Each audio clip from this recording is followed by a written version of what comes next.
E aí, galera do Tendência, aula de biologia com a prof. Ana Lia para o terceiro ano, meus amores, e o conteúdo Plateumintos, aula sobre verminoses, aula 1.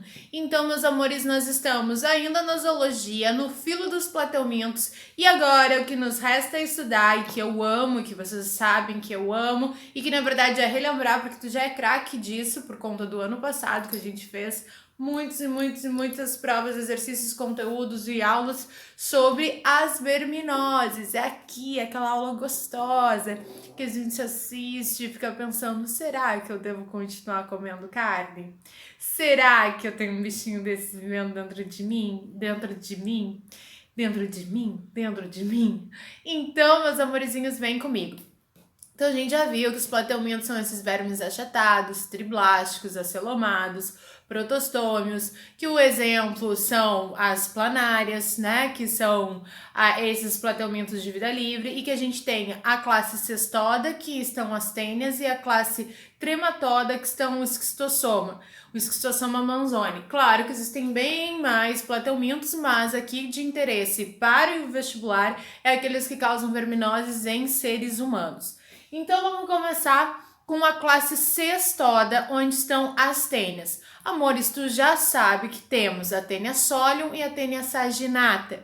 A tênia solium está presente na carne contaminada do porco e a tênia saginata na carne do boi. Temos que saber isso. Outra coisa que nós temos que saber, que não está escritinho aqui, deixa eu ver. Não está, então anota aí, que este vermezinho é um verme heteroxeno. O que significa ser heteroxeno? Possui dois hospedeiros, um hospedeiro definitivo, ser humano. O que significa hospedeiro definitivo? Que ele conclui o ciclo reprodutivo, que ele consegue se reproduzir. E o hospedeiro intermediário, que no caso da solium, da tênia solium é o porco, e no caso da tênia saginata é o boi. O hospedeiro intermediário às vezes não sofre tantas consequências e os sintomas como o definitivo, e uma fase normalmente larval do verme se encontra nesses hospedeiros. É fundamental um verme heteroxeno passar tanto pelo hospedeiro intermediário como definitivo para concluir o ciclo. Quando eu penso em ciclo da doença, eu estou pensando no ciclo reprodutivo. E aí a gente já entende como que esse animal sobrevive, como que ele se reproduz, quais são as características básicas dele.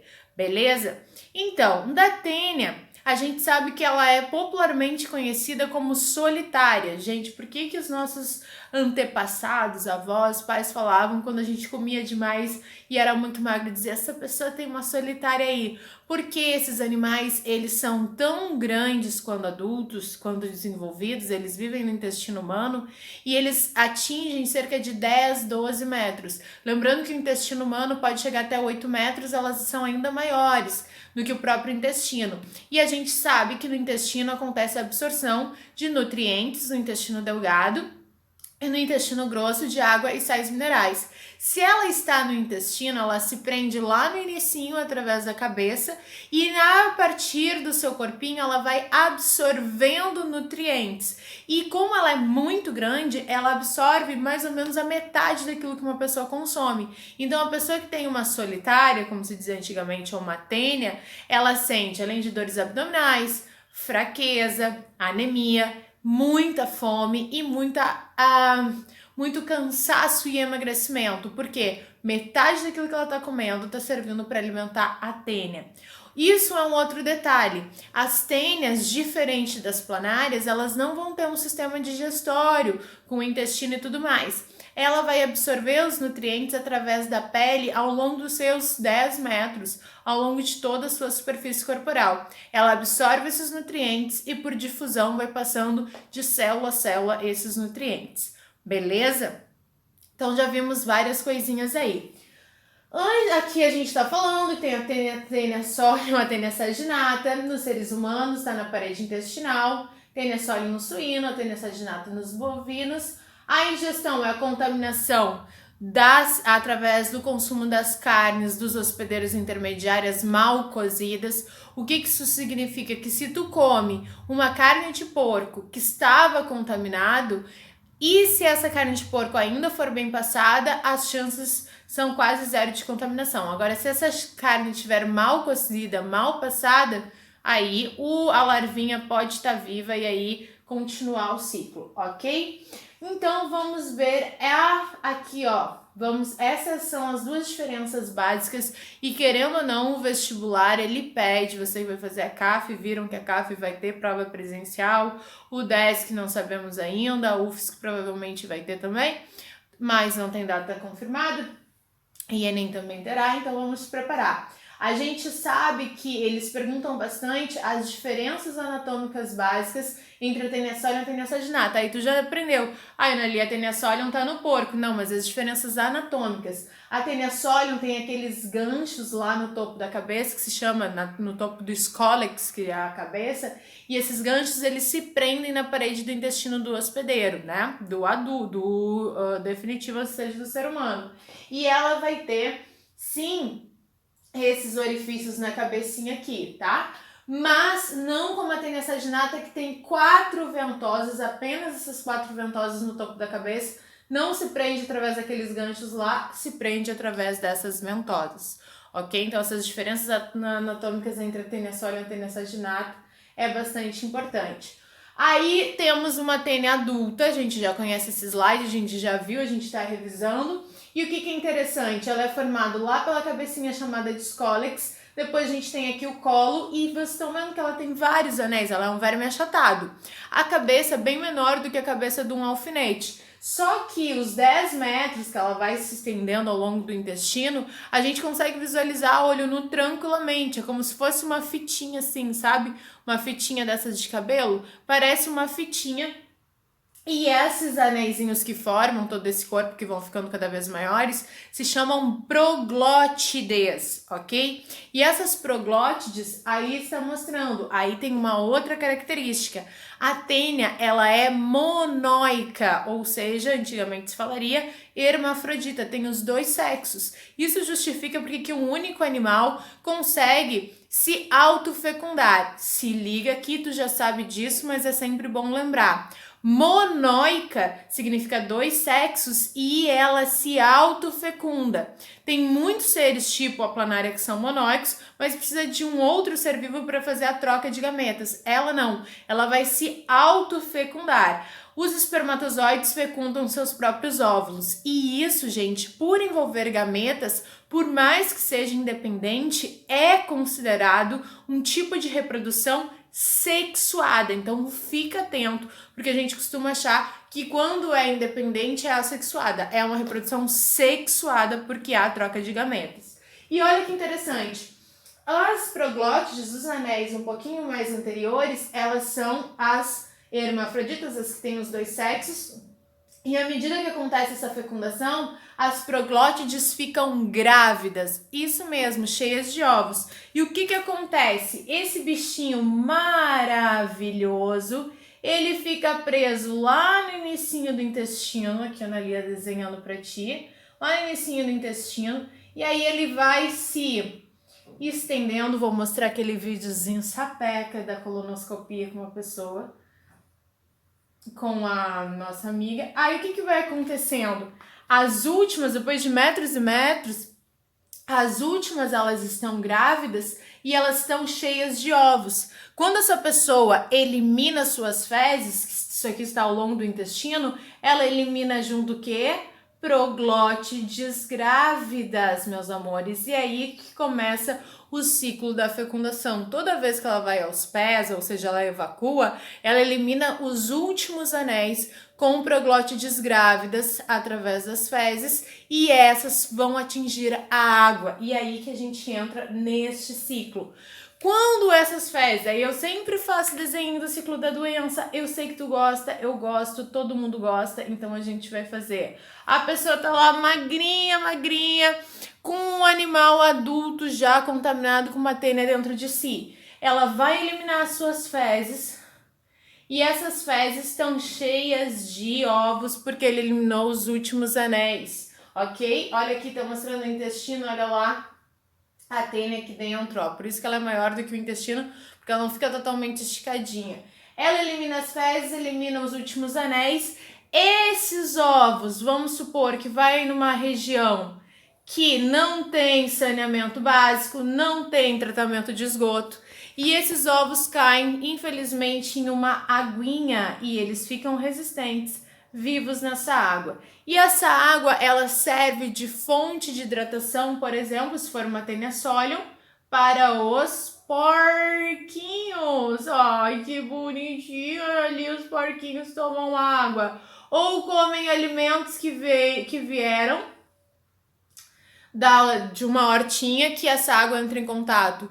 Ou então, até mesmo, eles entram em contato com as fezes humanas, porque a gente sabe que os porcos são onívoros e eles comem tudo. E se, infelizmente, derem fezes humanas para eles comerem, eles comerão. E, infelizmente, se esse esgoto de algum modo entra em contato com este lindo porquinho, o que vai acontecer? Esses ovinhos ficarão espalhados pelos tecidos do porco, inclusive pelos músculos, e os músculos é aquilo que a gente come, né? O pernil, a costelinha e todas as outras coisas. E o bacon ele é defumado, então não é uma carne mal passada, tá? O presunto também é de origem suína, mas ele é defumado. Mas vamos supor que essa pessoa que cria os porcos lá no fundo da casa deles, com esse local que não tem o saneamento básico, que tem pessoas contaminadas, infelizmente, desculpem aos vegetarianos, mata esse porquinho para fazer churrasquinho e vender churrasquinho na frente do terminal de ônibus. O que acontece? Se essas larvas de tênia estavam na carne dele, o churrasquinho também está contaminado. E esse churrasquinho está mal passado. E tu tá com pressa, tu vai perder teu ônibus, tu tá com fome, tá com cheirinho de churrasquinho. E tu diz pra ele, me dá esse churrasquinho mesmo. Se não tiver passado ou se tiver cozido corretamente, a pessoa vai se contaminar ao comer o churrasquinho.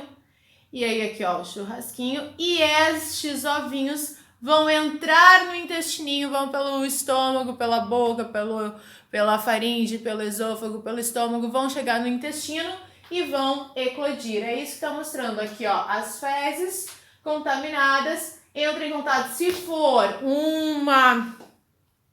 ovos da Taenia solium e entrar em contato com o porco, vai se desenvolver. Se a Taenia solium entrar em contato com a vaca, não vai se desenvolver nela essas larvas, tá? Então, Taenia solium, porco, Taenia saginata, o boi. Aí, essas larvinhas vão estar espalhadinhas, que se chamam cisticercos, né? E aí a gente vai comer e vai chegar no nosso intestino, esse cisticerco vai se desenvolver e é apenas um que consegue se desenvolver, os outros são eliminados, né? Então, o mais adaptado vai conseguir, porque o nosso corpo não daria conta de desenvolver 2 desses bichos. E aí, finalmente, volta e completa o ciclo, o animal fica adulto, causando todos os sintomas. Prevenção, que seria profilaxia, saneamento básico, ou seja, as fezes humanas não entrarem em contato com animais de criação e, principalmente, não comer carne que a gente não saiba a procedência. Todas as carnes que são vendidas em grandes redes de supermercados e tudo mais, elas têm uma procedência garantida, então a gente sabe que foram animais bem tratados. A gente sabe que, por exemplo, é muito mais difícil um boi ter contato com fezes do que um porco, só que a gente tem esse hábito de comer, os carnívoros muitas vezes, o hábito de comer a carne do boi muito mal passada, quase um sushi de boi. Então tem que tomar bastante cuidado. Quando a gente come fora, no restaurante, em algum lugar que a gente não sabe de onde veio esse animal, então tem que tomar bastante cuidado, ok? Tratamento através das vermífugos, né? Quando a pessoa diagnostica essa doença, tem que tomar os vermífugos para ficar tudo bem. E também, né, meus amorizinhos, a gente tem que saber que tem os exames diagnósticos, que é o que eu vou mostrar agora para vocês antes de falar da cisticercose. Só um pouquinho, fica aí que eu já te mostro. Ó, voltamos aqui. Esse vídeo eu já mostrei pra ti ano passado, só vou mostrar rapidinho, não vou mostrar todo. Só jogar lá no Google, teria esse achado no colonoscópio e tu ali tá colonoscópico, mas pode colonoscopia. Colonoscopia é aquele exame que se coloca uma sonda com uma câmera através do reto, via anal e retal para fazer a pesquisa no intestino de alguma questão. O que eu acho mais interessante desse vídeo aqui, isso aqui é da UFRJ, é provavelmente feito por alunos internos ou médicos mesmo, residentes, é o que se diz, por que foi pedida essa colonoscopia. Ó, mulher, tinha 61 anos, era empregada doméstica, natural do Rio de Janeiro. Há um ano estava com uma perda ponderal, ou seja, um emagrecimento de 7 quilos e uma fadiga progressiva. Cada vez ela ficava mais cansada, associada a uma anemia. E a menopausa, tá aí outros dados que são importantes. Tinha uma menopausa aos 55 anos, né?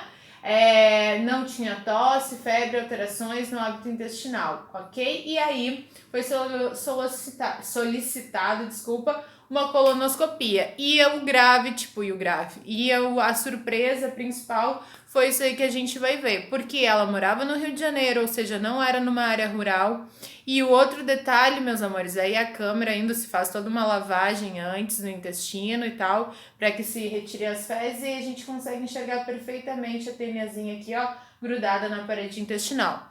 Além disso daqui, procure no Google tênia, teníase, para você ver as fotos, para quem tem interesse, quem não tem interesse, me desculpa aqui, fica até um pouquinho, né, enjoada, por mais que tenha de ver, às vezes, a pessoa que é um pouco sensível, né, aqui a gente pode ver que as paredes, elas estão bem rosinhas, como eu já disse, já foi feita uma lavagem, se retiram as fezes, isso aí é o suco entérico do intestino grosso, né, a gente tá vendo as paredes do intestino grosso, e vai se vendo aí encostadinho aqui, ó, a nossa amiga têniazinha que está ali com ela. Muitas vezes antigamente, se tu pode procurar no Google, no YouTube também, mostram vídeos que são bastante fortes sobre a função de expelir a tênia. Às vezes são um pequeno furinho no abdômen que eles retiram a tênia, tá? Nunca vi nenhum vídeo de retirada de tênia. Antigamente se dizia que se retirava isso via anal, mas creio que hoje já tem medicamentos que possam fazer com que se retire essa tênia com o uso de medicamentos, sem ser uma coisa tão agressiva. Beleza, gente? E aí eu vou deixar esse vídeo aqui com essas lindas imagens para vocês sobre teníase, e no próximo vídeo que eu vou deixar nessa semana mesmo, eu vou falar sobre esquistossomose e sobre uma partezinha da cisticercose que não deu tempo. Beleza? Fechou? Amo vocês!